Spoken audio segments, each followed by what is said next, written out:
My starting point when it comes to the consideration of any issue relating to free speech is my passionate belief that the second most precious thing in life is the right to express yourself freely. The most precious thing in life, I think, is food in your mouth, and the third most precious is a roof over your head. But a fixture for me in the number 2 slot is free expression, just below the need to sustain life itself. That is because I have enjoyed free expression in this country all my professional life and fully expect to continue to do so. Personally, I suspect highly unlikely to be arrested for whatever laws exist to contain free expression because of the undoubtedly privileged position that is afforded to those of a high public profile. So my concerns are less for myself and more for those more vulnerable because of their lower profile. Like the man arrested in Oxford for calling a police horse gay, or the teenager arrested for calling the Church of Scientology a cult, or the cafe owner arrested for displaying passages from the Bible on a TV screen. When I heard of some of these more ludicrous offences and charges, I remembered that I had been here before in a fictional context.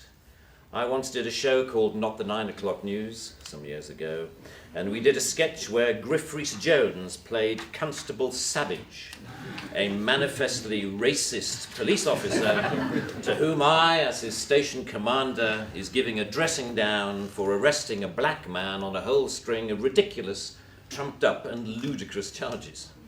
The charges for which Constable Savage arrested Mr. Winston Kadogo of 55 Mercer Road were these: walking on the cracks in the pavement, walking in a loud shirt in a built-up area during the hours of darkness, and one of my favourites, walking around all over the place. He was also arrested for urinating in a public convenience and looking at me in a funny way. Who would have thought that we would end up with a law that would allow life to imitate art so exactly? I read somewhere a defender of the status quo claiming that the fact that the gay horse case was dropped after the arrested man refused to pay the fine, and that the Scientology case was also dropped at some point during the court process, was proof that the law was working well, ignoring the fact that the only reason these cases were dropped was because of the publicity that they had attracted. The police sensed that ridicule was just around the corner and withdrew their actions. But what about the thousands of other cases that did not enjoy the oxygen of publicity, that weren't quite ludicrous enough to attract media attention?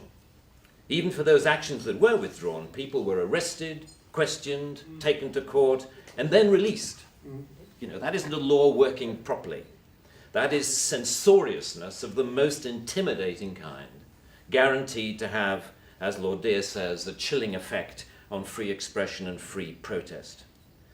Parliament's Joint Committee on Human Rights summarised, as you may know, this whole issue very well by saying, while arresting a protester for using threatening or abusive speech may, depending on the circumstances, be a proportionate response, we do not think that language or behaviour that is merely insulting should ever be criminalised in this way.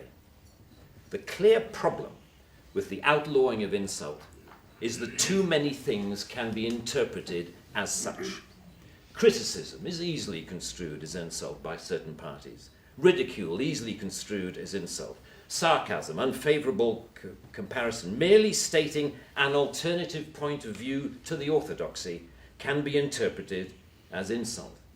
And because so many things can be interpreted as insult, it is hardly surprising that so many things have been, as the examples I talked about earlier show. Although the law under discussion has been on the statute book for over 25 years, it is indicative of a culture that has taken hold of the programs of successive governments, that with the reasonable and well-intentioned ambition to contain obnoxious elements in society, has created a society of an extraordinarily authoritarian and controlling nature. It is what you might call the new intolerance, a new but intense desire to gag uncomfortable voices of dissent.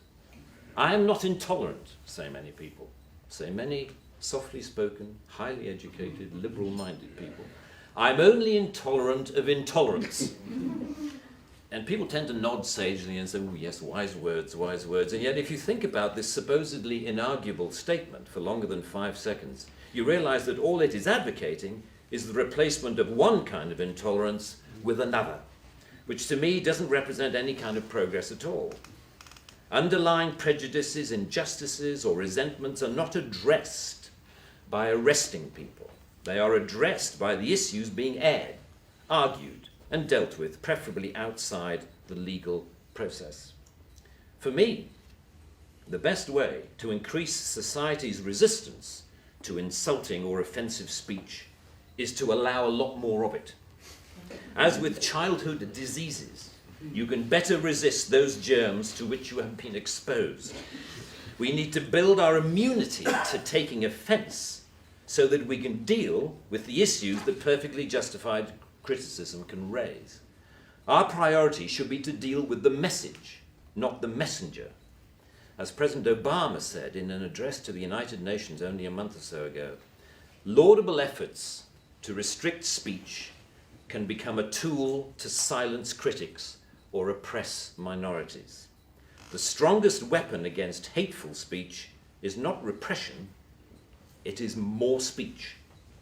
And that's the essence of my thesis, more speech. If we want a robust society, we need more robust dialogue, and that must include the right to insult or to offend. And even if, as Lord Dear says, the freedom to be inoffensive is no freedom at all. The repeal of this word in this clause will be only a small step, but it will, I hope, be a critical one in what should be a longer-term project to pause and slowly rewind a creeping culture of censoriousness.